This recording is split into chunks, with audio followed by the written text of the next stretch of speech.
വിശദമായ വാർത്തയിലേക്ക് വരുമ്പോൾ സംസ്ഥാന സർക്കാരിനെതിരെ വിമർശനവുമായി CPI സംസ്ഥാന സെക്രട്ടറി ബിനോയ് വിശ്വം. സർക്കാർ വകുപ്പുകളിലെ വിവിധ തസ്തികകളിലുള്ള ഒഴിവുകൾ എന്തുകൊണ്ട് നികത്തുന്നില്ലെന്ന് ബിനോയ് വിശ്വം ചോദിച്ചു. സർക്കാർ വകുപ്പുകളിൽ നിരവധി ഒഴിവുകളാണുള്ളത്. എന്നാൽ ഇത് സമയത്ത് നികത്തുന്നില്ല. IAS, IPS പോലുള്ള വലിയ തലകൾക്കാണ് സർക്കാർ പ്രാധാന്യം നൽകുന്നതെന്നും ബിനോയ് വിശ്വം ആരോപിച്ചു. കോൺഗ്രസിലെ നേതൃമാറ്റത്തെ ബിനോയ് വിശ്വം പരിഹസിച്ചു. തൊലിപ്പുറത്തുള്ള ചികിത്സ കൊണ്ട് മാത്രം കോൺഗ്രസിലെ പ്രശ്നം പരിഹരിക്കാനാകില്ലെന്ന് ബിനോയ് വിശ്വം പ്രതികരിച്ചു. കോൺഗ്രസിന് നയവ്യതിയാനം സംഭവിച്ചു.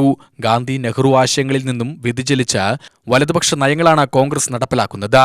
തലകൾ മാറിയതുകൊണ്ട് കാര്യമില്ലെന്ന് തെളിഞ്ഞുവെന്നാണ് വീണ്ടും മാറ്റത്തിലൂടെ മനസ്സിലായതെന്നും കോൺഗ്രസിന് അന്ധമായ ഇടതുവിരോധമാണെന്നും ബിനോയ് വിശ്വം കുറ്റപ്പെടുത്തി. സേവ് CPI രാഷ്ട്രീയ തമാശയാണെന്നും തെറ്റിദ്ധരുത്തി ആരു വന്നാലും സ്വീകരിക്കുമെന്നും അദ്ദേഹം പാലക്കാട് പറഞ്ഞു. തുടക്കത്തിലെ കമ്മ്യൂണിസ്റ്റ് പാർട്ടി പറഞ്ഞിരുന്നു, കോൺഗ്രസിലെ പ്രശ്നം തൊലിപ്പുറമേയുള്ള ചികിത്സ കൊണ്ട് തീരുന്ന ഒന്നല്ല എന്ന്. ഈ മിനുക്കുമണിയും ഇത്തരം ചായന്തേക്കലും കൊണ്ട് തീരുന്ന രോഗമല്ല കോൺഗ്രസിൻ്റെ രോഗം. അത് കുറേ കൂടി അഗാധമാണ്, അടിസ്ഥാനപരമാണ്. അത് ആശയങ്ങളുടെയും രാഷ്ട്രീയത്തിൻ്റെ പ്രശ്നമാണ്. കോൺഗ്രസ് കേരളത്തിൽ ഏറെക്കാലമായി അന്ധമായ ഇടതുപക്ഷ വൈരത്തിൻ്റെ രാഷ്ട്രീയ കൈകളുകയാണ്.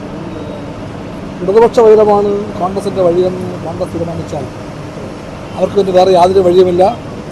അന്ധമായ ഈ ഇടതുപക്ഷ വിരോധം മൂലം അവർക്ക് ചേക്കേറേണ്ടത് വലതുപക്ഷത്തിൻ്റെ തീവ്രശക്തികൾ കൂടാരത്തിലാണ്. അവിടെയാണ് BJP ഉള്ളത്, SDPI ഉള്ളത്, അവിടെയാണ് എല്ലാ തരത്തിലുമുള്ള വിദ്യാർത്ഥന്മാരും ഉള്ളത്. അതുകൊണ്ട് കോൺഗ്രസിൻ്റെ പ്രശ്നം ഇടതുപക്ഷത്തിനെ ശത്രുവായി പ്രഖ്യാപിച്ചുകൊണ്ട് ആ വിരോധത്തെ രാഷ്ട്രീയത്തിൻ്റെ വഴികാട്ടിയായി സ്വീകരിച്ചുകൊണ്ട് എല്ലാ തീവ്ര വലതുപക്ഷത്തിൻ്റെയും ബന്ധുക്കളായി മാറാൻ അവർ തീരുമാനിച്ചപ്പോൾ കോൺഗ്രസ് പാർട്ടിയിലെ ഈ അഗാധമായ കുഴപ്പത്തിൻ്റെ വിത്ത് വീണ് കഴിഞ്ഞതാണ്. ആ വിത്ത് മുളച്ചിരിക്കുന്നു.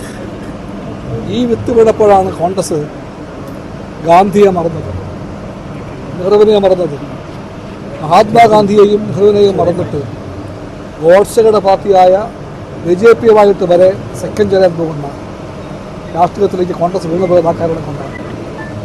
ആ സത്യം അംഗീകരിച്ചുകൊണ്ട് കോൺഗ്രസ് ആശയപരമായി തിരുത്താതെ, നയപരമായ മാറ്റം വരുത്താതെ കോൺഗ്രസിന് ഒരു പ്രശ്നവും തീർക്കാൻ കഴിയില്ലെന്ന കാര്യം എല്ലാവർക്കും ഉറപ്പാണ്. UTV news, Palakkad.